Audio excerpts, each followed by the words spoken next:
Spiritual awakening atau biasa disebut dengan kebangkitan spiritual. Hal ini terjadi ketika seseorang mendapatkan calling untuk memperbaiki diri, apakah dia bisa next level.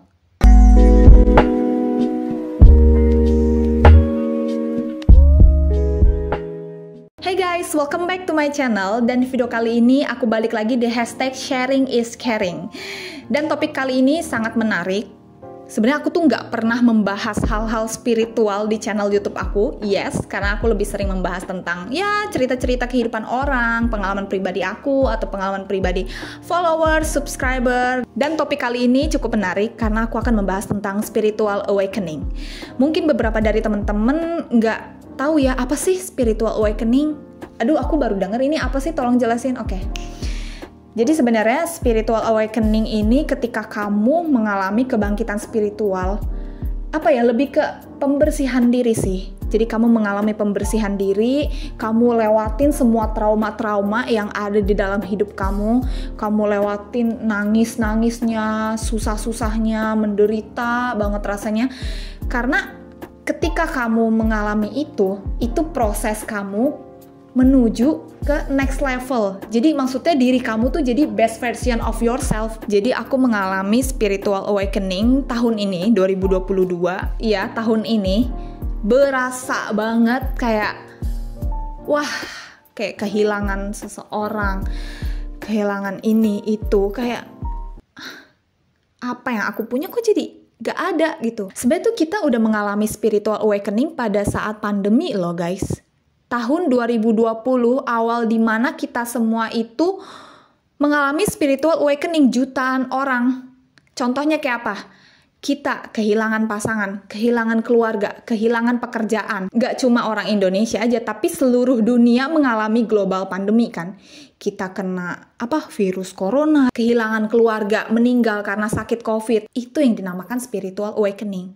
Ketika kamu mengalami penderitaan yang cukup luar biasa ya, pas saat itu kamu jadi kayak membenah diri, kamu jadi sering berdoa, kamu minta perlindungan sama yang di atas, kamu juga kayak hidup ini kita nggak ada yang tahu, lakukan yang terbaik saat ini, lakukan yang terbaik untuk hari ini. Kita nggak ada yang tahu apa yang terjadi 3-5 tahun ke depan.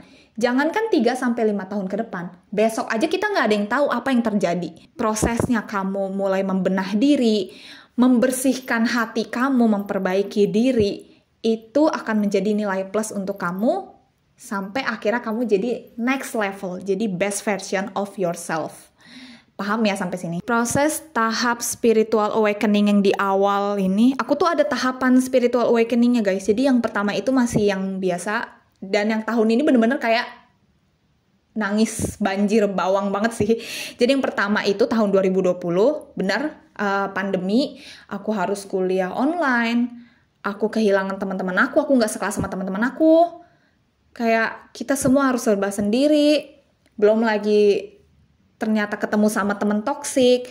Aku kira ini temen yang bisa nemenin aku skripsi sampai lulus, ternyata enggak. Harusnya kita project skripsi bareng, tapi ternyata dia labil gitu, nggak mau komitmen. Jadi kayak ini sakit banget. Aku jadi sampai ngulang semester berikutnya untuk ngambil magang.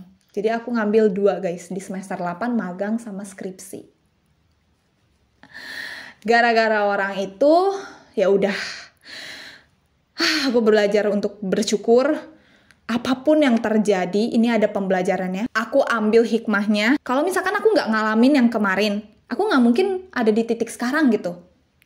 Oke, itu yang pertama. Yang kedua, ini benar-benar tahun yang benar-benar membangkitkan aku jadi fokus untuk membersihkan hati. Aku benar-benar harus bersih gitu loh hati kita. Karena gini, rumah aku kemalingan, terus aku harus fokus sama skripsi aku dan laporan magang. Awakening aku semakin parah. Kehilangan semua perhiasan, surat mobil, uang cash semua diambil. Gimana ya, awalnya kayak ya udah gitu, aku ikhlas, harta bisa dicari. Tapi untungnya aku bersyukur aku masih sehat. Aku masih bisa nafas di sini, masih bisa ngomong di depan kamera, masih bisa berbagi cerita untuk kamu yang nonton video ini. Di gara-gara itu Aku harus fokus juga sama skripsi, laporan magang. Aku nggak bisa fokus dua-duanya karena kepikiran rumah juga. Belum lagi ternyata aku kehilangan seseorang dan yang harusnya dulu aku chatnya intens udah nggak lagi sekarang. Ya udah, emang ini jalannya. Terus habis itu harus fokus sama skripsi, udah jalanin dan finally aku bisa ngejalanin ini sendiri. Aku lulus guys, yay! Aku lulus kuliah dan akhirnya aku bisa menjalani kehidupan aku lebih tenang dan lebih rileks. Kehilangan, kegagalan itu merupakan guru terbaik yang ada di dalam hidup kita. Kita menjalani ini, kita bisa belajar dari kesalahan, kita tahu apa yang harus kita lakukan setelah mengalami kejadian sebelumnya, apa yang membuat kita sakit di masa lampau, sehingga itu bisa membuat kita jadi, oke, karena kesalahan itu, aku harus bisa jadi sosok yang lebih baik lagi. Aku akan terus belajar mengerti orang lain, belajar untuk mengenal diri sendiri. Apa sih yang membuat aku bahagia? Coba lebih kenalin diri kamu sendiri. Kamu maunya apa nih? Apa yang membuat kamu bahagia? Pokoknya setelah aku mengalami spiritual awakening di tahun 2022, aku benar-benar memperbaiki diri, membenahi diri, jadi rajin ibadah, terus berprasangka baik sama yang di atas kalau keadaan saat ini itu cuma sementara, gak akan selamanya.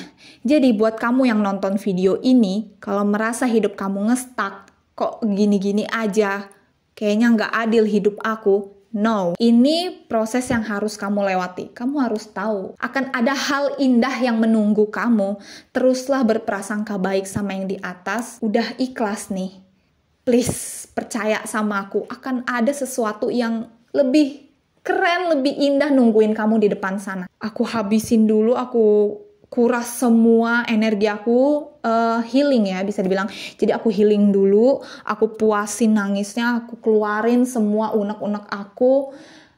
Tapi habis itu, aku langsung gak boleh. Habis itu udah, tangisan sedih ini cukup sampai di sini aja. Dan satu hal, ini cerita yang mau aku bagikan kepada kamu yang nonton video ini. Aku ini fresh graduate. 2 bulan yang lalu aku agak stres gitu kayak, kok aku gak dapet kerjaan ya? Aku udah apply sana-sini, ditolak. Gak ada yang ngehubungin aku, HRD-nya kemana nih? Kurangnya apa? Stop.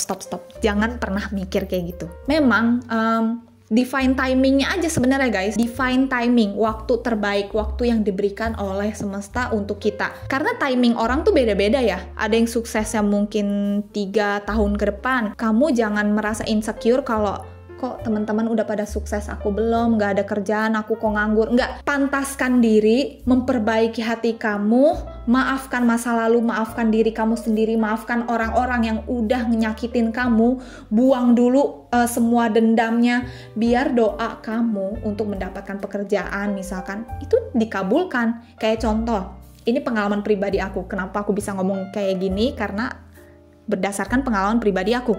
Ketika aku tidak mendapatkan pekerjaan dari 5 perusahaan yang aku apply, aku tetap berprasangka baik, aku memperbaiki diri, perbanyak ibadah, memaafkan diri sendiri yang udah terjadi di masa lampau, memaafkan orang-orang yang udah nyakitin aku, membuang semua rasa iri, dengki, kebencian, itu dibuang dulu.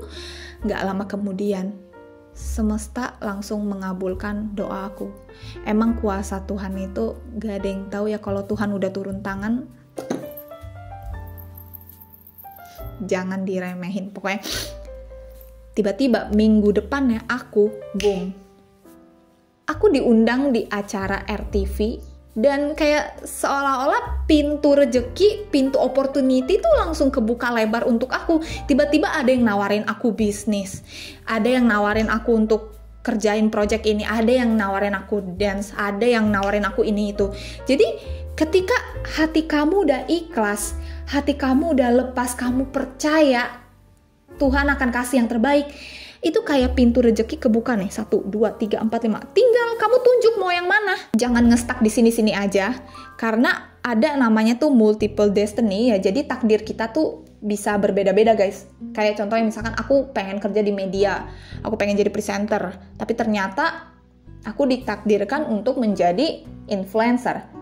kerja di dunia entertainment. Ya udah, karena ini hobi aku juga, aku suka tampil, suka berekspresi depan kamera, suka acting, ya aku fokus sekarang mengejar untuk ikutan casting, ikutan workshop dance misalkan kemarin, ikutan acara-acara yang berhubungan sama aku nih. Jadinya semakin kenal orang-orang hebat, memperbanyak pertemanan, belajar hal baru, naikin skill dan value kamu, be the best version of yourself. Nanti orang akan melihat aura kamu tuh bersinar dan mereka senang, jadinya kayak ikut aku yuk, aku ada bisnis nih, ikut aku yuk, aku ada acara ini nih, gitu. Apa yang terjadi sama aku ketika sudah mengalami awakening? Yang pertama, aku jadi lebih relax. Gak tahu kenapa, kayak apapun yang terjadi, misalkan kemarin nih, contoh, followers Instagram aku tahu gak sih kalau aku tuh pernah dance in public kemarin? Ya, kan aku sempat dance in public ya di Bundaran HI Jakarta. Ada momen rambut aku tuh nyangkut di kipas. Kalian bayangin rambut sepanjang ini nyangkut di kipas tuh kayak zzzz gitu kan. Jadi kayak kipas kan muter kencang ya. Terus rambut aku nyangkut di daerah sini. Di sini nih, helaian yang ini nyangkut ketika mau take scene bagian ref kedua. Kalian tahu betapa paniknya teman-teman di sana. Apalagi buat orang yang megang kipasnya terus nggak sengaja. Itu dia panik banget kayak, Cisela maaf ya, dengan paniknya. Terus aku bingung kan, apaan sih ini yang nyangkut? Aku kira dia nyangkut sama gelangnya, ternyata kipas. Dan aku dengan santai kayak, oh kipas, ya udah nggak apa-apa sini, diinin. Aku juga nggak ngerti kenapa aku gitu. Kalau ini Sheila yang dulu, pasti aku marah. Pasti aku panik. Nggak marah sih, nggak mungkin ngomelin anak orang. Lebih kayak kepanik, aduh gimana nih rambut nyangkut di kipas, udah kita mau tag lagi. Aduh susah nih, mau nggak mau, aduh rambut gue ntar botak gitu kan. Tapi semenjak awakening ini, aku udah kayak males banget untuk berdebat. Males untuk marah-marah. Kalau ada orang yang nggak sefrekuensi sama aku, mau dia pendapatnya A, aku B, ya udah. Open minded aja, kayak saling menerima. Oh kamu pendapat itu, kalau aku sih nggak kayak gitu. Jadi ya udah, nggak usah membuktikan kalau aku nih benar, kamu salah, enggak. Ya emang beda frekuensinya, udah beda gitu loh. Jadi mau ada orang yang gangguin aku, mau ada yang komen negatif. Kemarin aku dapet hate comment, ada yang ngomong anjing, aku kayak, oh ya udah. Terus aku liat profilnya bocil kayak, jangan main sosmed dulu deh gitu. Ya udah kan, kemarin tuh rambut aku nyangkut, terus kayak tenang, udah nggak usah panik, aku gituin kan, aku bantu. Akhirnya tidak bisa selamat rambut aku sejengkal ini. Mau nggak mau harus aku putusin karena nggak ada gunting. Ya udah aku putusin pelan-pelan kayak tek gitu. Ya udah aku bilang udah tenang aja, namanya juga rambut tar numbuh lagi. Terus ya udah kayak pada panik, nggak botak kan, nggak pitak kan rambutnya gitu. Enggak, tenang aja. Ini rambut aku aman-aman aja tuh. Rambut aku sehat, nggak kenapa-napa. Jadi nggak usah sepanik itu gitu loh. Mungkin ya wajar lah, orang kan mungkin kayak kasihan ngeliat aku udah kita mau take, tahu karena kita gerah jadi ada kipas kecil terus nyangkut rambut aku. Ya rambut aku emang panjang sih, jadi langsung nyangkut ya. Itu sih guys, salah satu contoh. Udah nggak ada lagi kayak, aduh ini nanti gimana ya, takut ya. Kalau Sheila yang dulu, aduh nih orang lama banget sih ini, aduh ini, gak sabaran, oversensitif, apa-apa ngoceh. Sekarang tuh kayak, mau ngobrol sama orang, energinya kekuras sekarang. Jadi udah males lah, kayak lebih lihat ke diri sendiri aja, mau fokus ke diri sendiri, naikin value, biar nanti aku ketemu sama orang-orang yang sefrekuensi sama aku, orang-orang yang udah awakening, yang udah high vibration gitu bisa dibilang. Kalau bahasanya, kalau kita kan ada dua nih, low vibration dan high vibration. Aku akan tetap stay di high vibration, tetap berusaha untuk berprasangka baik, berpikir positif, bersyukur guys. Ini adalah magnet, percaya sama aku. Ketika kamu bersyukur hal-hal yang kecil aja. Kamu bangun pagi, kamu masih bisa nafas. secara gratis. Bangun pagi dengan badan sehat, badan kuat, badan sehat, mental sehat, fisik bisa, masih bisa nih gerak nih, masih bisa jalan, masih bisa makan makanan enak, bisa ngedengar suara mama, suara adek, suara orang-orang di sekitar kita. Hal-hal sederhana kayak gitu harus kita syukuri, karena ketika kita fokus ke masalah yang kita punya, ya udah, hidup kamu bakal kayak ngestak gitu-gitu aja. Oke guys, jadi segitu aja cerita tentang spiritual awakening kali ini. Thank you guys for watching. Aku harap video ini bisa menginspirasi kalian dan bermanfaat untuk kamu yang nonton video ini. Semoga pikiran kamu lebih terbuka, mindsetnya bisa dibenerin dikit nih. Kalau misalkan ada yang lagi pesimis, yang lagi gak ada tujuan, gak ada jalan, tenang. Gak semua orang bisa langsung punya pikiran yang positif, tenang. Semua butuh proses. Tenang, aku belajar ini dari 2020 dan akhirnya aku bisa mengendalikan itu di tahun 2022. Butuh waktu memang, asalkan hati kamu bersih dulu. Seberapa niat kamu mau merubah hidupmu menjadi lebih baik, jadi next level. Segitu aja video kali ini. Don't forget to like this video, comment down below, subscribe, and share to your friends. Bye, see you on my next video. Annyeong!